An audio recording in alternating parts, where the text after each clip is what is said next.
The video opens with a bustling city street, bathed in the orange glow of the setting sun. A police officer steps out of his patrol car, his stern face a mask of authority. Officer Jenkins, a white cop known for his no-nonsense attitude, scans the area. His sharp eyes catch sight of a man leaning casually against a sleek black car in a nearby parking lot. The man, dressed in plain clothes, appears confident and relaxed. But something about him makes Jenkins pause. "Hey, you."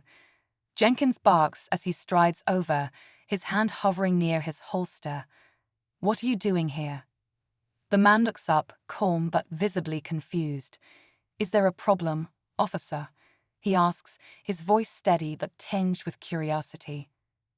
Jenkins' tone grows sharper as he demands identification, assuming the man must be up to no good. What he doesn't realize is that he's not dealing with an ordinary citizen. This is Captain Jordan, a decorated black police captain who has spent years serving the very force Jenkins works for. But Jenkins doesn't back down. As the confrontation escalates, onlookers begin to gather and tensions rise.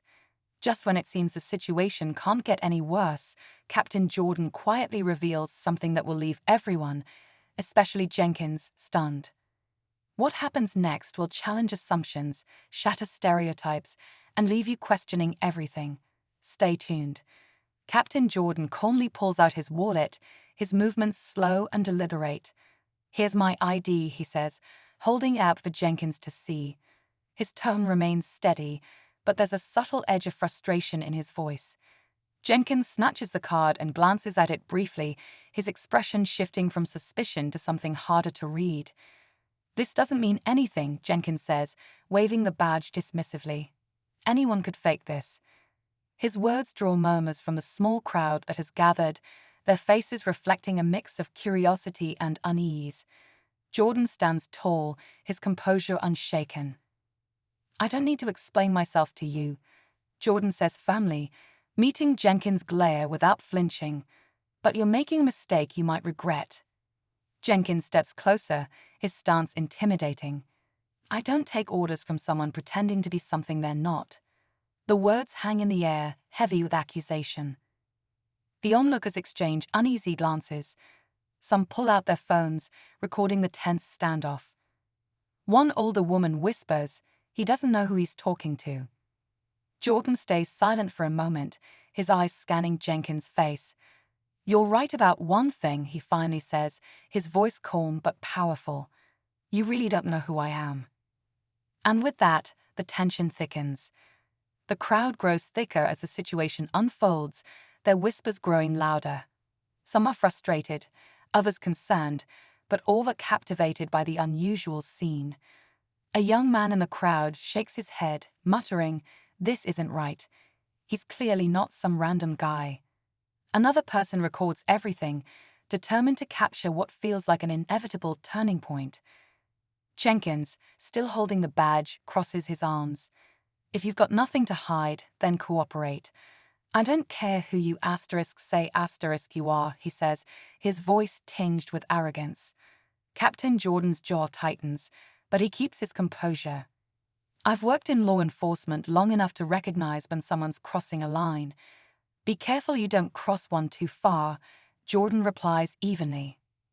Meanwhile, a bystander wearing a security uniform steps forward hesitantly. "Officer, I think you should double-check that ID. I recognize him. That's Captain Jordan." Jenkins waves the man off without even turning to look. "Stay out of it," he snaps. The crowd shifts uncomfortably, the tension palpable. Inside his patrol car, Jenkins' radio crackles to life. Dispatch calls his unit number. "We've got a code 10. Priority. Report your status," the voice commands.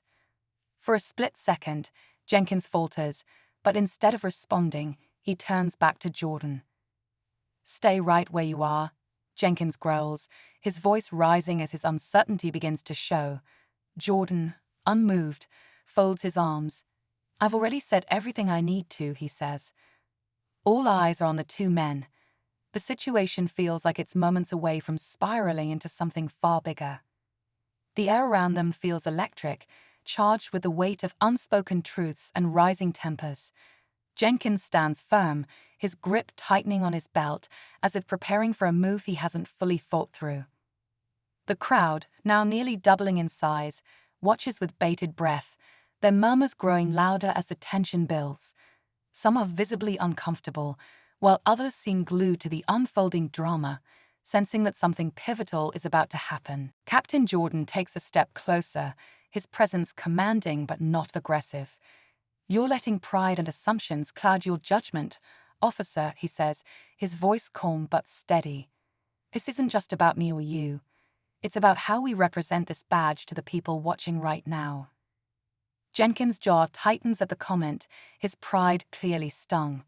Before he can respond, the radio crackles again, this time louder. Dispatch repeats the priority call, then a voice insistent, almost urgent. Jenkins ignores it, his focus locked on Jordan as if proving a point matters more than answering his duty. The crowd stirs uneasily, sensing how far the situation has veered off course. A woman in the back yells, "Just check the badge already." Others nod in agreement, their voices joining in. But Jenkins raises a hand, silencing them. "What gives you the right to lecture me?" Jenkins spits, his frustration boiling over. "I'm out here doing my job, protecting this community. You don't know what it's like to make these calls every day." Jordan's calm exterior begins to crack ever so slightly. "I know exactly what it's like," he replies, his tone firmer now. "And that's why this moment matters." The crowd inches closer, phones held high, their screens reflecting the scene in stark detail. Every word, every movement feels critical now. Jordan looks around briefly, taking in a sea of eyes on them. His next move could either diffuse the situation or ignite something far more explosive. Just as Jenkins takes another step forward, his radio erupts with a new voice, sharp, commanding, and unmistakable. It's the chief, and his words leave everyone stunned. The sharp voice on the radio pierces through the mounting tension like a thunderclap. "Unit 12, this is Chief Harris. I need you to respond immediately. What's the delay?" Jenkins freezes for a moment, his eyes darting to the radio. The crowd quiets, sensing the shift in energy. The voice continues, firm and unmistakable. "Officer Jenkins, I've been informed of a situation involving Captain Jordan. Confirm your status now." Jenkins' face drains of color as he processes the words. His grit on the radio tightens, but he hesitates, unwilling to admit what's unfolding. The crowd watches, the tension palpable, as Jenkins struggles to maintain his composure. Meanwhile, Captain Jordan's expression remains calm, though his eyes reflect a quiet disappointment. "Looks like your boss is already aware of who I am," he says, his voice low but cutting. "Now, do you want to explain this, or should I?" Before Jenkins can respond, a squad car pulls up to the scene, lights flashing but sirens off. 2 officers step out, their expressions a mix of confusion and concern. One of them immediately recognizes Jordan and hurries over. "Captain Jordan," she says, nodding respectfully. "Is everything all right here?" Jenkins looks visibly shaken now, realizing he's losing control of the narrative. He's claiming to be someone he's not. Jenkins blurts out, his voice defensive. The officer's brow furrows as she glances between Jordan and Jenkins. "Claiming," she repeats. "That's Captain Jordan, sir. He's the reason half of us are even here."